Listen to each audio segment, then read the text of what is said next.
Northanger Abbey, Jane Austen. Chapter 3. Every morning now brought its regular duties. Shops were to be visited, some new part of the town to be looked at, and the pump room to be attended, where they paraded up and down for an hour, looking at everybody and speaking to no one. The wish of a numerous acquaintance in Bath was still uppermost with Mrs. Allen, and she repeated it after every fresh proof, which every morning brought, of her knowing nobody at all. They made their appearance in the lower rooms, and here fortune was more favorable to our heroine. The master of the ceremonies introduced to her a very gentlemanlike young man as a partner. His name was Tilney. He seemed to be about 4 or 5 and 20, was rather tall, had a pleasing countenance, a very intelligent and lively eye, and if not quite handsome, was very near it. His address was good, and Catherine felt herself in high luck. There was little leisure for speaking while they danced, but when they were seated at tea, she found him as agreeable as she had already given him credit for being. He talked with fluency and spirit, and there was an archness and pleasantry in his manner which interested, though it was hardly understood by her.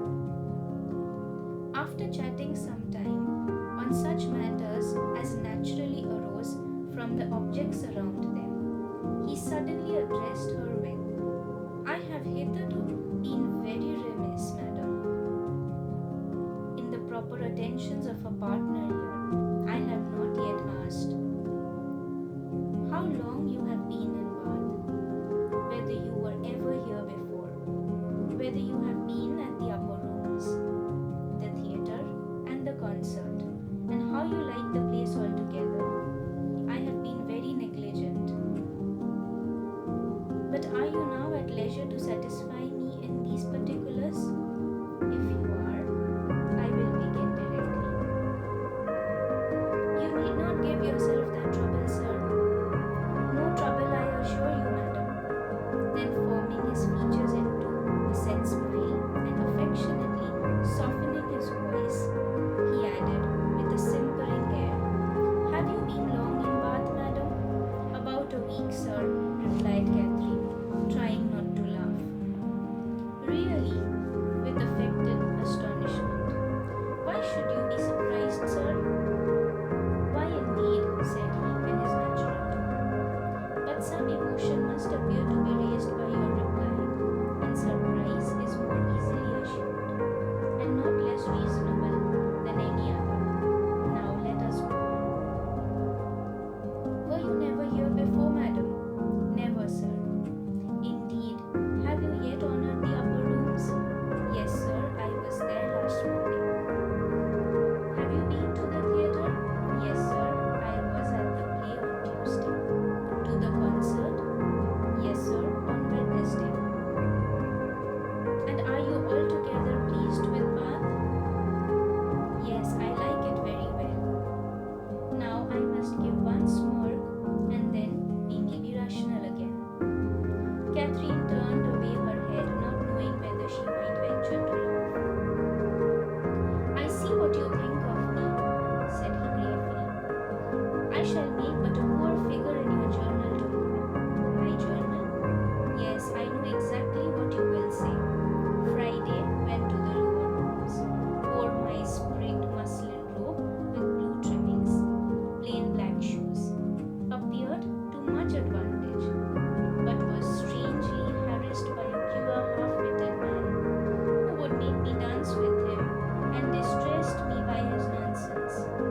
Indeed, I shall say no such thing.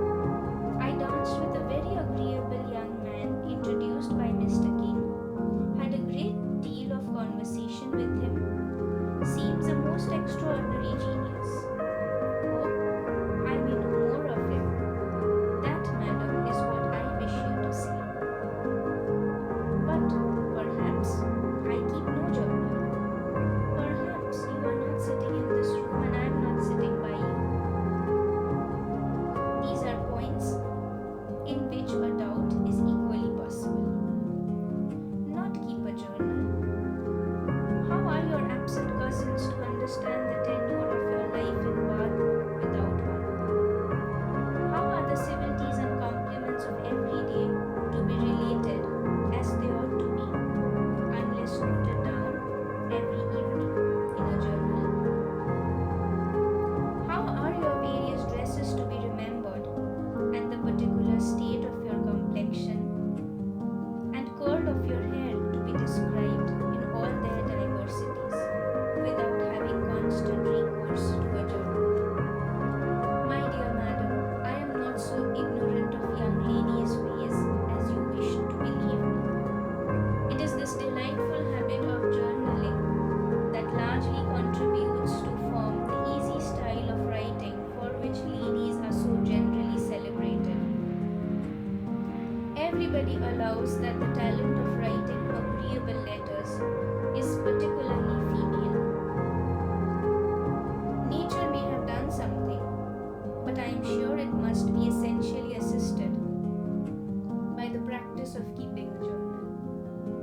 I have sometimes thought, said Catherine, doubtingly, whether ladies do write so much better letters than gentlemen. That is, I should not think the superiority was always on our side. As far as I have had opportunity of judging, it appears to me that the usual style of letter writing among women is faultless, except in 3 particulars. And what are they? A general deficiency of subject, a total inattention to stops, and a very frequent ignorance of grammar. Upon my word, I need not have been afraid of disclaiming the compliment. You do not think too highly of us in that way. I should no more lay it down as a general rule that women write better letters than men, better than they sing, better duets, or draw better landscapes. In every power of which taste is the foundation, excellence is pretty fairly divided between the sexes. They were interrupted by Mrs. Allen.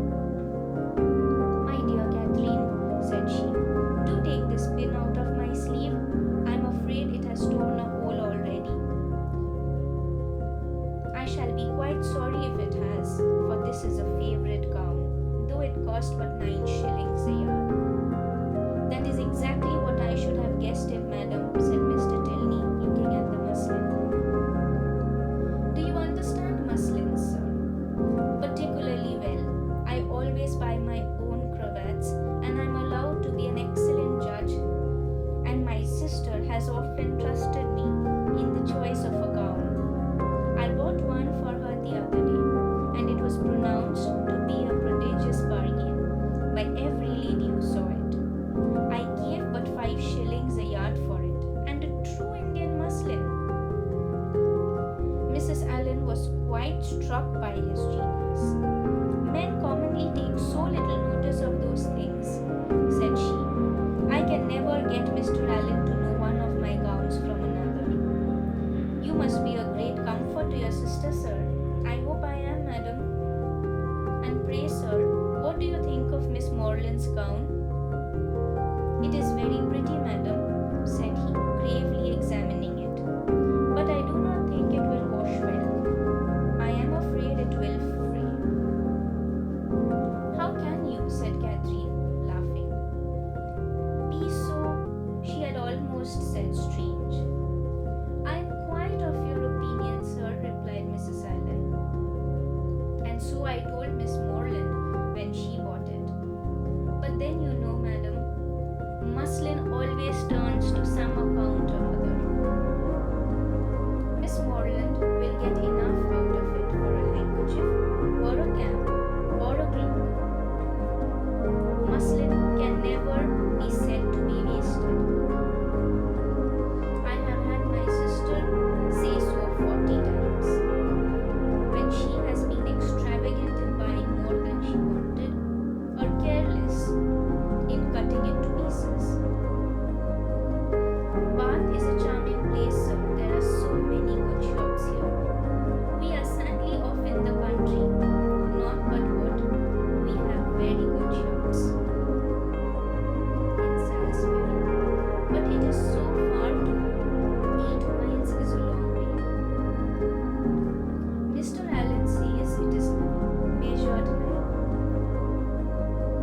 sure it cannot be more than 8. And it is such a fag. I come back tired to death. Now here one can step out of doors and get a thing in 5 minutes. Mr. Tilney was polite enough to seem interested in what she said. And she kept him on the subject of muslins till the dancing recommenced. Catherine feared, as she listened to their discourse, that he indulged himself a little too much with the foibles of others. "What are you thinking of so earnestly?" said he, as they walked back to the ballroom. "Not of your partner, I hope, for, by that shake of the head, your meditations are not satisfactory." Catherine coloured and said, "I was not thinking of anything." "That is artful and neat, to be sure. But I had rather be told at once that you will not tell me." "Well then, I will not. Thank you. For now we shall soon be acquainted, as I am authorized to tease you on this subject whenever we meet, and nothing in the world advances intimacy so much." They danced again, and when the assembly closed, parted, on the lady's side at least, with a strong inclination for continuing the acquaintance. Whether she thought of him so much while she drank her warm wine and water, and prepared herself for bed, as to dream of him when there cannot be ascertained. But I hope it was no more than in a slight slumber, or a morning doze at most. For if it be true, as a celebrated writer has maintained, that no young lady can be justified in falling in love before the gentleman's love is declared, it must be very improper that a young lady should dream of a gentleman before the gentleman is first known to have dreamt of her.